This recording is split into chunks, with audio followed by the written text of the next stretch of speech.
How did you tell your spouse it was over? Seeing my emaciated boy with bruises, welts, burns, and dark circles under his eyes from my wife made me realize I had to get him out of the situation at any cost. To hell with my marriage or life I had built there. Nothing was worth what was happening to my child. But I was far from home and had to do this thing right. Hold tight, little buddy. Daddy's got this. Having gone to the local police previously, I knew they really couldn't care less and didn't want to be bothered. They offered to interview my ex, but said that making an arrest would be difficult without a direct admission of guilt. As I did not have any witnesses, it would be my word against hers. An attorney later said that I was fortunate that they didn't investigate, or she would have likely gotten a talking to at most by the police. She would have denied everything and probably have quickly moved out with the children, filed for divorce with counterclaims. Everything would thereafter be on her turf and terms. I consulted a few local family attorneys about how to get custody and get the kid away from her due to the physical and mental torture. A local attorney advised that men in Eastern Europe do not get custody, much less a foreigner, and especially an American. A man never stands a prayer of being awarded custody unless a woman were deemed by a court to be medically incapacitated and unable to care for herself or the children, a substance addict, or a convicted prostitute. According to an expert on international family law in New York I consulted, he explained that essentially it was a tender years state, not a best interest of the child state as far as child custody. Simply put, he confirmed a woman could be an alcoholic jerk beating and assaulting the kids in a cockroach-infested one-room tenement, and you could be George Soros the philanthropist, and she'd still get to keep them. Go figure. There was little hope of getting any kind of legal remedy as an expatriate father. I seemed to have hit a dead end. It had become a living nightmare. The advice I received from local attorneys was to get my kids out of the country and to the U.S. It was a ray of hope. However, it was far from a simple task, albeit the only fighting chance we had. Getting children, especially small children, across the border as an American was going to be a difficult undertaking. It had to get done. I would need to set up an elaborate operation with falsified travel consent documents that were able to pass through exit controls and electronic verification to get my kids out successfully. Had there been an exit order put in place at her behest, it cost a bundle of money for those docs, worth every penny in retrospect. All would need to be done without raising any suspicion under the watchful eye of the wife or mother-in-law whom she moved in without my approval a year earlier by saying she was coming to visit. She just never left any mention of it, and there would be a fight. I knew I'd have one chance only. If for any reason my plan failed or were somehow discovered or caught leaving, it could potentially mean never seeing my kids again and facing hard time in a foreign prison. Not to mention the life my children would have been relegated to if I were no longer around to protect them. So, 6 months of elaborate planning and letting her think she had me over a barrel is what it took to prep, grinning and bearing every test and provocation she put out, knowing that the day of reckoning was nigh. Everything was set and planned for our escape. I worked out every detail I could think of to minimize any risks. Failure was unacceptable.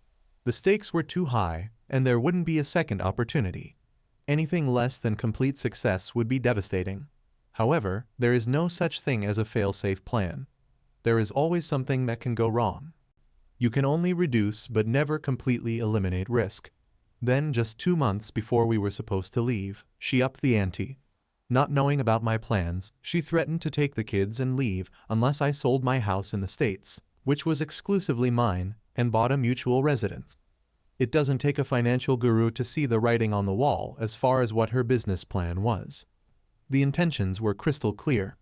Years before, I was toying with the idea of purchasing a property for us, but as time went on, she began showing her true colors, and I quickly got the sense that I would likely get fleeced.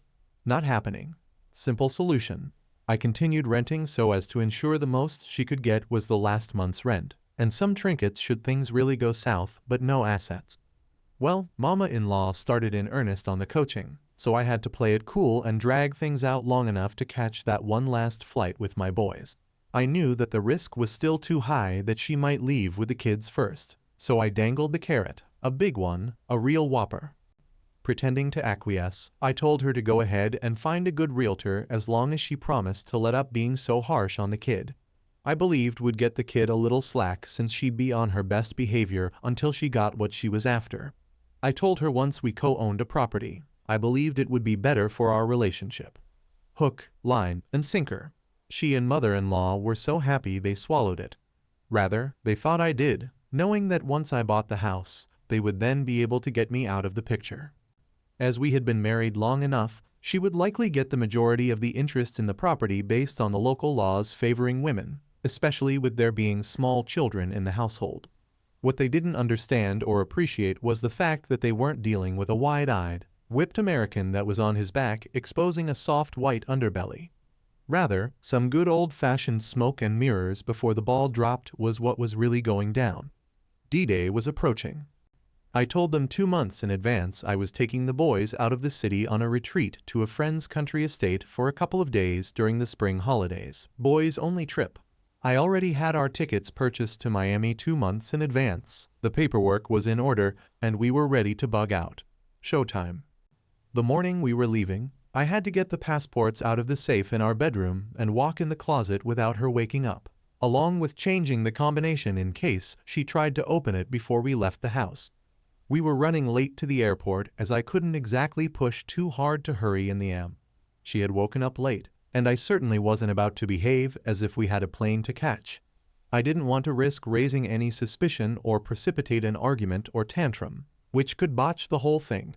So many variables that could go wrong. We didn't even risk taking a taxi as that could have raised a huge red flag if she were to look out the window by chance. So the Lexus had to be sacrificed and left at the airport for what would be our last ride in it. Holding vigil on the roof of the airport parking garage, the car would remain a last vestige of our exodus for about a year, until, alas, the government finally removed and impounded it. We had fought through traffic and arrived at the check-in counter about 2 minutes before the flight was supposed to close. There was a slight flight delay, so it turned out we were fine. Phew. Now came security and customs checkpoints to get on our flight. Although all of my paperwork was in order, having rehearsed many possible scenarios over and again, lines of questioning and answers prepped, outwardly appearing cool, calm, and collected, my insides were like a bowl of Jell-O on a roller coaster, thinking about possible stones left unturned. Deep breath. Following a visual scan of all of the customs agents, I chose a young woman, mid to late 20s, whom I spotted waving goodbye and smiling to a family living with small children. Perfect. She asked for our passports and where we were headed for the spring holidays. I told her to visit my mom in Florida and take the kids to Disney World. Easy enough. Next question, why was my wife not traveling with us? I rolled my eyes, letting out a bemoaning sigh while fumbling deliberately for paperwork with my toddler in my arms, who was about to turn 3 in a week, and said that my mother and wife can't stand each other, much less be in the same room, and that the fallout of that situation was I now was to suffer through changing diapers for a week on my own if I wanted to take my kids to Disney. Picture Jack Nicholson holding a toddler in one arm and simultaneously looking for paperwork in a haphazard kind of way while attempting to maintain a pleasant demeanor with a young attractive customs agent who was in complete control of the situation and deciding the fate of Disneyland. You'll have an accurate mental image of the scenario. It worked perfectly. The customs agent just about burst out laughing. Success. After being disarmed by what appeared to her to be an inept, bumbling dad suffering the toils of nurturing 2 tykes on his own, she set us free. Stamp, stamp, stamp. We were cleared to leave. Have a nice trip with your boys, as she handed back our docs, never even asking for the notarized parental authorization forms which I had paid a small fortune to procure. Exhale. We had gotten through exit controls, and now we had to pray that the plane doesn't get turned around if the wife figured things out and the feds were quick enough to move on it and find our flight. If an international flight is less than halfway to the destination, it can be ordered to land or return to the point of origin. The only other trouble spot could be with us customs once we land. Well, we landed in Miami, and I held my breath once again as we went through customs. This time we got a stern-looking late 50s agent with a salt and pepper mustache. He was all business and looked like a lifer. He asked what the purpose of our trip was, Grandma and Disney, poring over our documents with a poker-faced expression. And for what seemed like an eternity, he was intently reading something on his screen. Oh. There went my insides spinning into Jello roller coaster land again. Could he be reading notes to deny entry and detain us until finally the weight in the air was lifted, and in a dry monotone voice, he said, "Welcome to Miami. Enjoy your stay." We had made it. It just couldn't quite sink in yet. I still felt as if I almost expected to be stopped at any moment with an "excuse me, sir," from some unknown direction. After almost half a year of living on the edge, once we got on the sky train, then saw the palm trees there, slightly waving in the warm breeze, and breathed in the humid tropical air, I knew that we were home safe in the good old USA Bay, and I knew it was going to eventually be okay. An international jurisdictional trial ensued for the family law case, and $80,000 later, we won. That's another story, though. But that very moment when the ex-wife and mother-in-law learned that we were out of their clutches and in the States, priceless.